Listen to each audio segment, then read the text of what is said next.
Hello and welcome to the East Brunswick Advisory Health Council's Wellness Spotlight. Like so many of us, I've been captivated by the Winter Olympics these past few weeks, mesmerized by the talent, courage, and all-out competitive spirit of the world's athletes. The Games are a fitting tribute to the human spirit, to the determination to excel, to be the best you can possibly be. There are so many stories of incredible personal growth and courage. Joannie Rochette skating to a bronze medal after learning of her mother's death. Lindsey Vonn overcoming a severe last-minute injury. Steve Holcomb piloting the U.S. bobsled team to the gold medal for the first time in 62 years. And Speedy Peterson's astounding comeback to land his signature jump, the Hurricane, among so many others.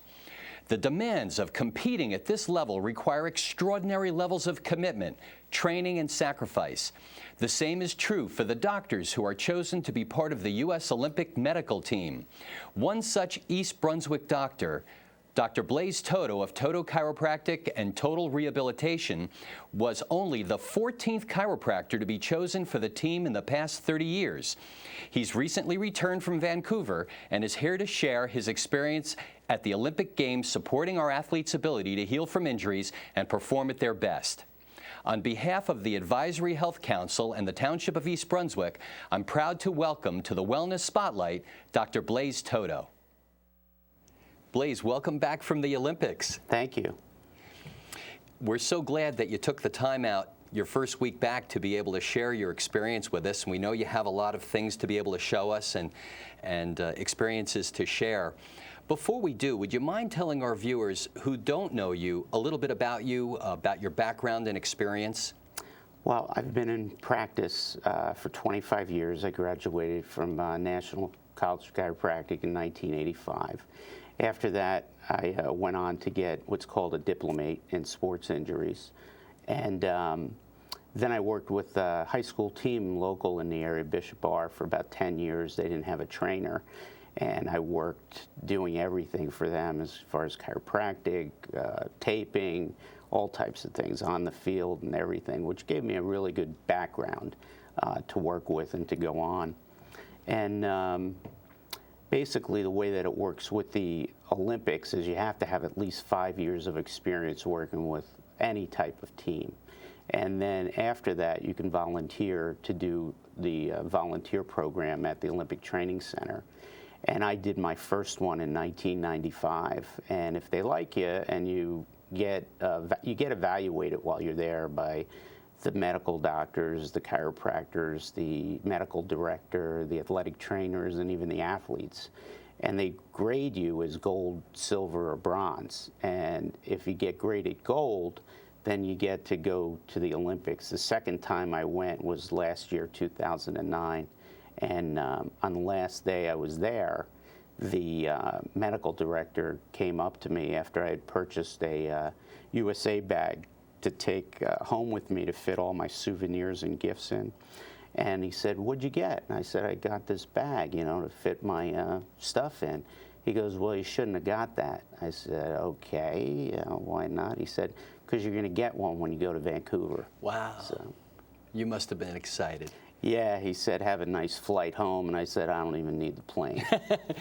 This must have been a lifelong dream for you. It has been.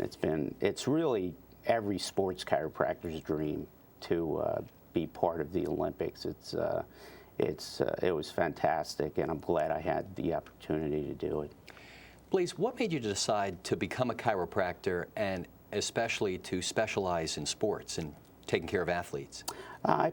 I was an athlete in high school. I played football for East Brunswick, and during my time there, I relied on a chiropractor to treat me for any type of injuries that I had, and it was always an area that I wanted to get into. I knew that that was the direction that I wanted to go in.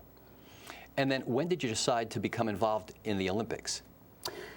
That was something that I became involved with when I became interested in when the doctor who ran our sports injuries course, the diplomate course that I was taking, he had just gotten back from Barcelona, I think it was 1992, at the Olympics, and he showed us the slides of him taking care of Charles Barkley and all these different things at the Olympics, and it just gave me a vision and a hope and a desire to, do that someday. I think there's only been around 14 or so chiropractors in the history of the Olympics that have actually gone and helped take care of the athletes. How many medical doctors are on the team?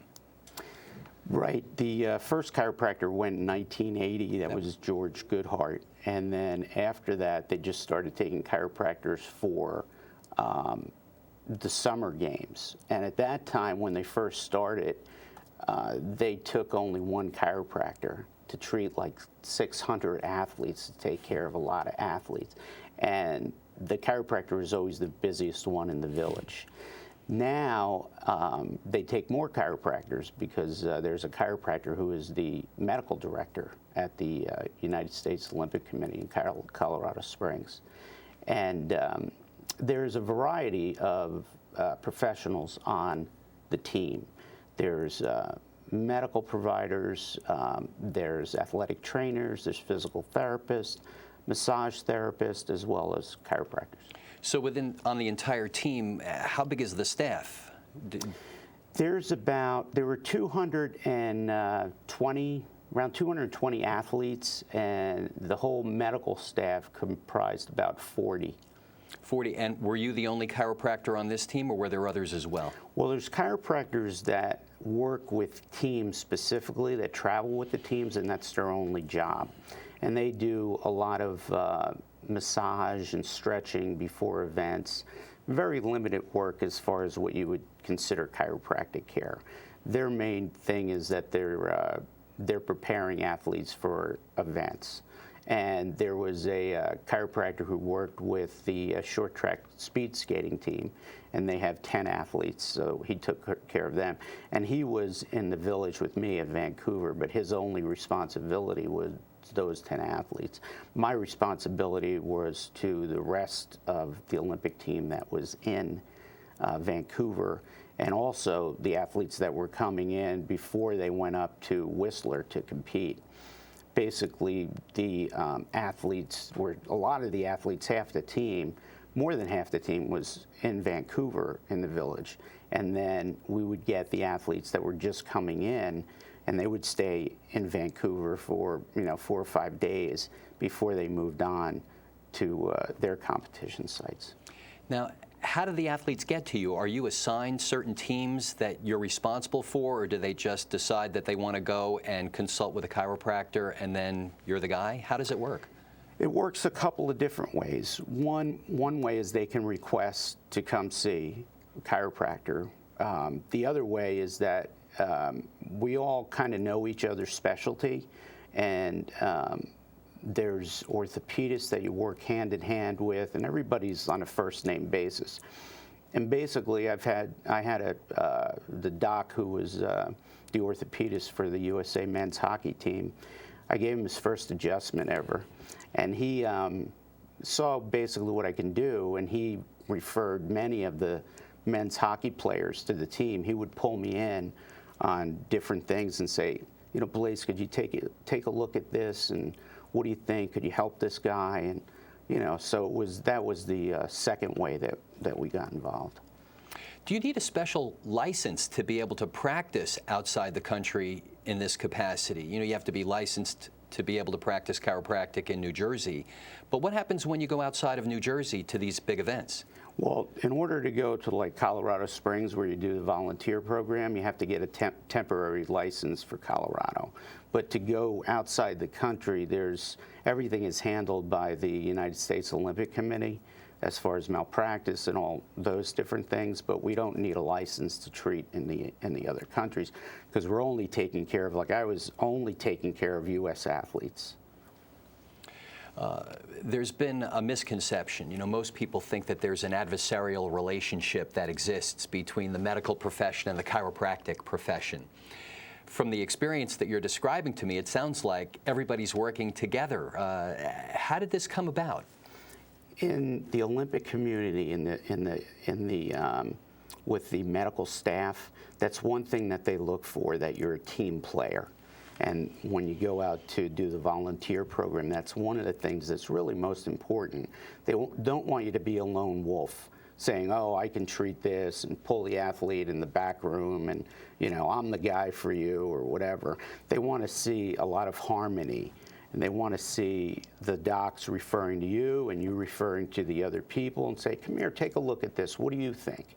And then you take a combined approach, basically. But everybody's on a first name basis. All egos are checked at the door.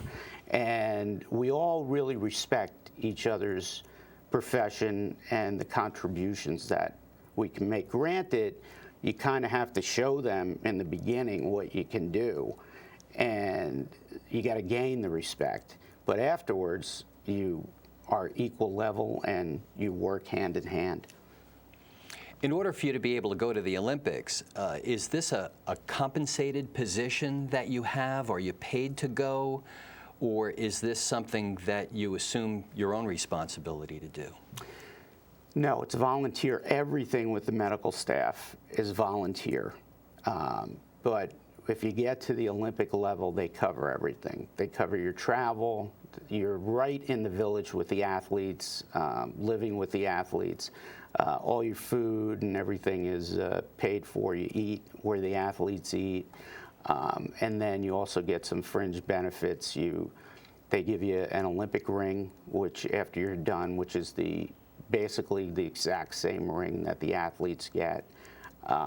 They give you all of the clothes for the opening closing ceremonies and for the uniforms that you're going to be wearing during the day. So I came home with like 2 full suitcases of clothes and stuff that I got out there.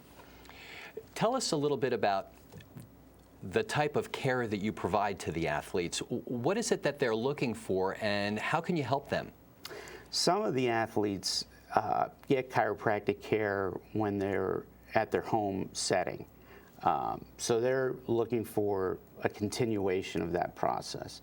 Other athletes are treating with other specialties, and they're not getting the relief they want. They're not able to overcome the injury that they have or the condition that is bothering them. So that's when we'll get pulled in, or the athlete will request to come and see chiropractor. One of I would say the most successful story that I had while I was out there was treating an athlete who was a long track speed skater. His name was Chad Hendrick. And a lot of the viewers won't know who he is, but he's very popular, like in Norway and in China, because long track speed skating isn't that popular in the United States, but around the world, this guy is revered. He won a gold medal, a silver medal, and a bronze medal in Torino, and he won a silver and a bronze here. He was taking Celebrex every day for like 2 to 3 months. Which is an anti-inflammatory. Correct. And it's very dangerous to take on an ongoing basis. Exactly. It should be a short-lived prescription. So he wasn't getting any relief, so he was referred to me by his coach, who was Derek Parra, who was a twice gold medal winner and a very strong proponent of chiropractic care. So basically he wanted me to take a look at him. He had a previous lumbar disc herniation that I examined him, and we were able to get him after a week of treatment before his first competition. We were able to get him to the point where he wasn't on Celebrex anymore. And he said that he had the fastest times that he was racing since this condition started. And he was able to, you know, however small my contribution was to him, I don't want to take anything away from him. He's the one that got it, but I believe that I was some small part in that to help him to function at his best. So as long as we're talking about that, what is it that you did that the other members of the medical team couldn't offer him that would enable him to see those kinds of results? The main thing that we do as a chiropractor and as a sports chiropractor is you do manipulation. You find the areas where the dysfunction is, and you restore that to get it functioning properly. The other thing that we do as well is we do a technique called kinesiotaping, which is a tape that, unlike regular athletic taping, it stretches. So it's more of a functional correction rather than a support. There's another technique that we use called ART, which is active release technique, which is basically doing trigger point work with motion. So if you're doing a shoulder, you'll do pressure points and the athlete will be moving their arm. And both of those techniques were developed by chiropractors, and they took off and they're very successful in the sports injuries world. The other technique that we use is also a technique called Graston technique, which instead of using your hands to clear pressure points and trigger points, you're using tools that glide over the fascia and over the muscle to relieve any tension that is in there. What does the Olympic Committee provide you to be able to do this type of work? Do you get any special equipment in your office? You have a fully equipped office, but when you go to Vancouver or any other location, what do you have? What are the tools that they provide you with? They provide a fully stocked treatment room. But as far as what I needed, I had to bring my own table, chiropractic table, because they use massage tables, basically, and training tables, which are not functional for a chiropractor. So I had to bring my own Graston tools, and I also had to bring my field bag in case I had to do any field coverage, which is loaded with everything that I would need on the field to take care of any injuries on the field. Are there certain types of injuries or challenges that you have to deal with more than others? Well, every sport has its unique area of injury. For example, speed skating, they're bent down completely during the whole race. So you see a lot of lumbar spine issues, and they're only going in one direction.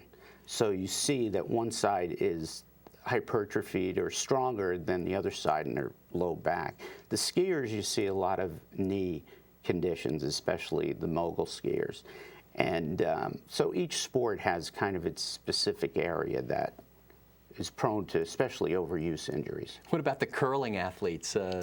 Surprisingly, the curling athletes are also lumbar spine conditions because of the sweepers. They are bent over, and each of them takes a turn doing each thing. So surprisingly, we saw the whole curling team. Blase, tell us about the average day in the life of a team physician at the Olympics. So what was your day like? What'd you do?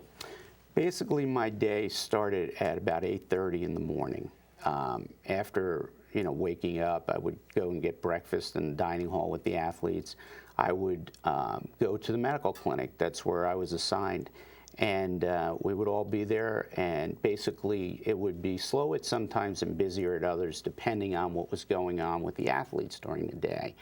So our busiest time was at night, because the athletes were done with their competitions, they were done with their practices, and we were there probably from 5 o'clock to 11:30 at night, seeing patients every day, really from 8:30 to 11:30 at night. Sometimes I didn't have dinner till 11:30 at night. Did they have to schedule appointments with you, or were they just taken on a first-come, first-served basis? It was kind of difficult to schedule appointments. The massage therapists scheduled appointments because they were treating people for half hour to 50 minutes. So they scheduled appointments, but I didn't schedule appointments. I just had, people come in as they need it. I see. And outside of that, did you have any time to yourself to be able to do anything? My family came out for a week, so you have to put in for guest passes to get anybody in, and I put in for guest passes for them, and luckily I got them into the village. They were there for a week, for 7-8 days, and the only time I saw them was when they got into the village, and my kids were ecstatic. They met some athletes and got their pictures taken. One of the athletes was J.R. Selski. He won, he's a 19-year-old, he won 2 bronze medals in short track speed skating. And when they got home, they sent them emails, cards stating, "We're watching you on TV." So, but on the last day, you got to put the athletes first. So on the last day, I wanted to see them off to the airport. But the medical director, who was in Whistler, was coming down to Vancouver.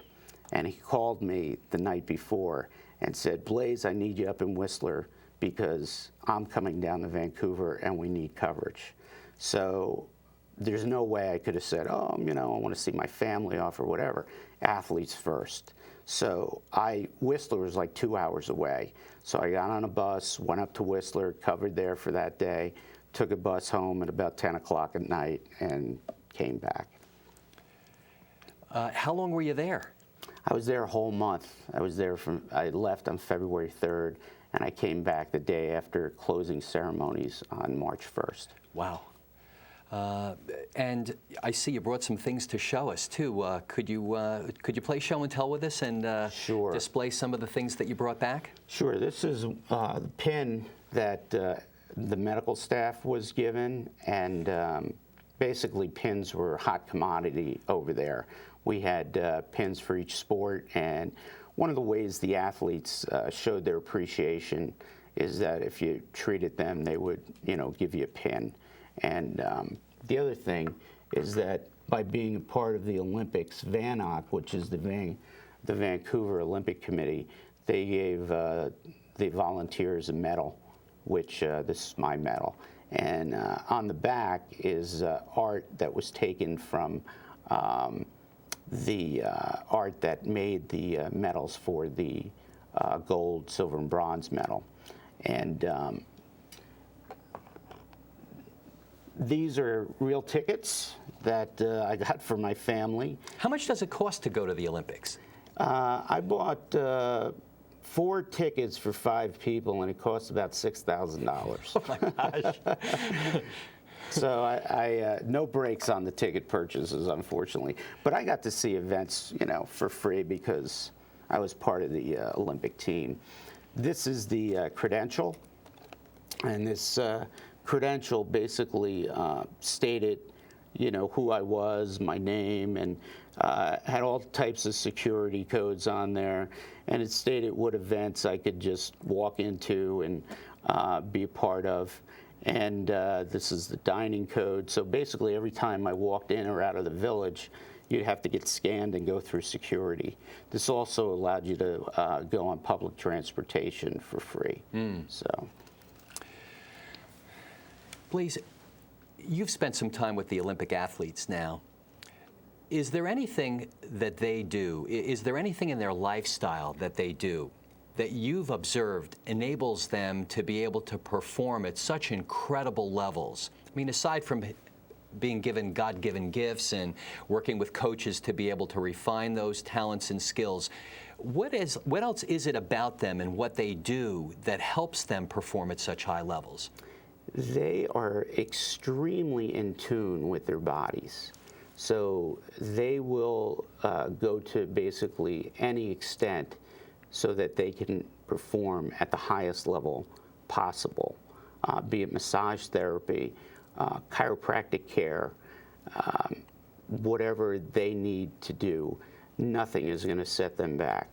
So, now, I saw commercials from McDonald's showing the Olympic athletes eating the chicken nuggets, things like that.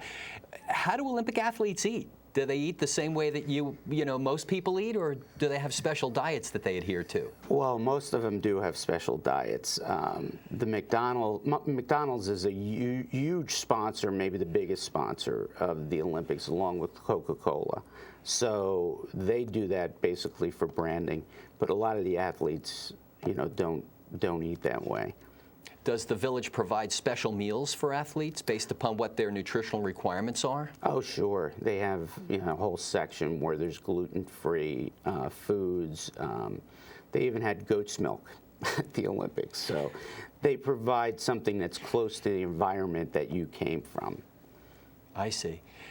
Is there anything special that you've noticed in the way Olympic athletes think? Oh, sure. There were so many examples of athletes that had to overcome hardships. One of the athletes that I took care of was Jared Peterson, who's better known as Speedy. Speedy, right. Right. and he's an aerialist, won a silver medal doing the hurricane. He has an amazing story of coming back from bankruptcy and alcoholism.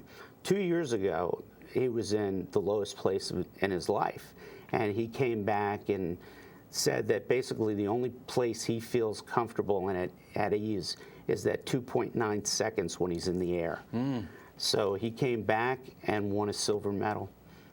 Amazing, amazing athlete. Nothing stops these people. Everything is viewed not as a stumbling block, but as just a bump in the road. I mean, there were so many examples. Allison Bever, she was a short track speed skater.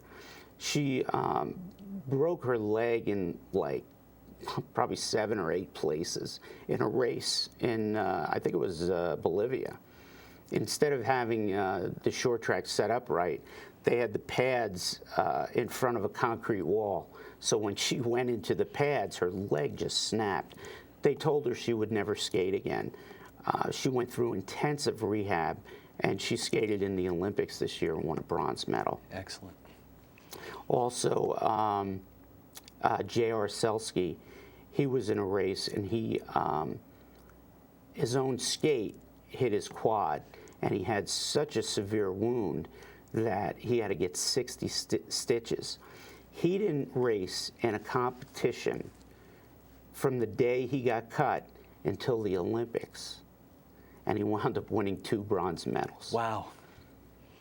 Do you have any Olympic heroes from the Vancouver Games? I would say that one of the people that I got closest to and really personified what the Olympics was Chad Hendricks.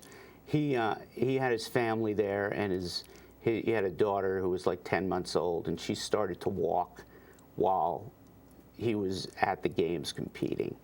And he also was retiring after his last race, and he wanted to give it his all, and I was really rooting for him the whole time at the Olympics. Any special things that you learned? Oh, I had lessons that I learned that I wasn't expecting to learn. By being there for a month, you forget about your practice, you forget about the mortgage, you forget about the bills, and you have experiences. And I learned that I was really glad to share the experience with my family. And I learned that affording experiences for the people you love and to have experiences in life is one of the most important things. Dr. Blase Toto, thank you so much for spending this time with us today to share your experience at the Winter Olympics, and especially for representing the United States and for making everybody in East Brunswick so proud that you're part of our community. Thanks for having me. This concludes another segment of the East Brunswick Advisory Health Council's Wellness Spotlight. I'm Dr. Ken Friedman, President of the Advisory Health Council, reminding you that wellness works when you work it.